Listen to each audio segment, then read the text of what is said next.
Good afternoon, everybody. Welcome to volume 5 of A Pair of Poems. I skipped yesterday. I was feeling a bit tired, to be honest, but my energy's back today, so ready to give you a couple more poems. As usual, one by a better known author and one by myself. And the poem I've selected today is a poem called Entirely, and it's by Lewis MacNiece, who's an Irish-born poet who I'm still getting to know. But this poem stood out for me as soon as I read it, and I automatically liked it, and I'll explain why after. Okay, so here we go. Entirely by Lewis MacNiece. If we could get the hang of it entirely, it would take too long. All we know is the splash of words in passing and falling twigs of song. And when we try to eavesdrop on the great presences, it is rarely that by a stroke of luck we can appropriate even a phrase entirely. If we could find our happiness entirely in somebody else's arms, we should not fear the spears of the spring nor the city's yammering fire alarms. But as it is, the spears each year go through our flesh, and almost hourly bell or siren banishes the blue eyes of love entirely. And if the world were black or white entirely, and all the charts were plain, instead of a mad weir of tigerish waters, a prism of delight and pain, we might be surer where we wish to go. Or again, we might be merely bored, but in brute reality there is no road that is right entirely.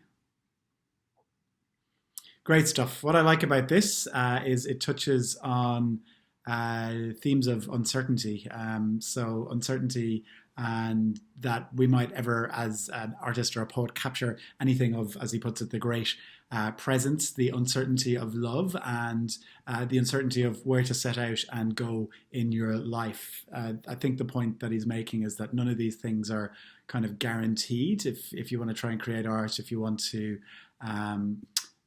be a lover, be in love, and if you want to set a course in the world, they're all going to have massive amounts of uncertainty attached to them. And, you know, I think that's something that we're best to keep in mind at the moment. We're living in this time where everything is uncertain. We do not know the future path. We're taking best guesses at what the appropriate course of action is. And even when times are less challenging than they are now, that's a tricky thing to do. And I think it's just a good reminder to, you know, remember that this is the nature of the world, even when it's less tricky.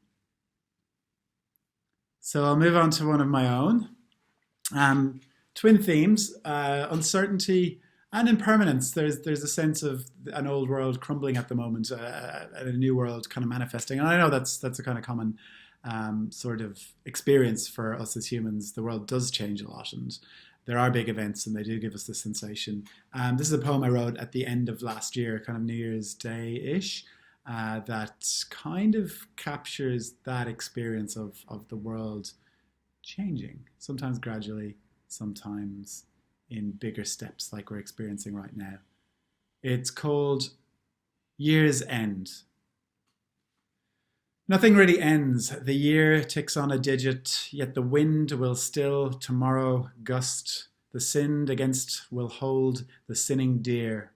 The sky will still mean up, I trust. The ground stays down. All joys and hope alongside tyranny will cope, as we have always done, yet dust is what we're from and where we're bound.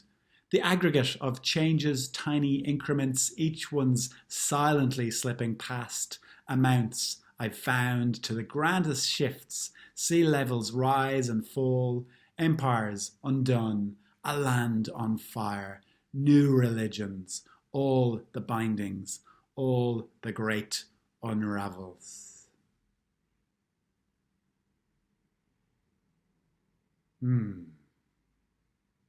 Thank you. I hope to be back tomorrow for volume 6. Like I say, I'll keep going till we get to 10 and then see how we're going then.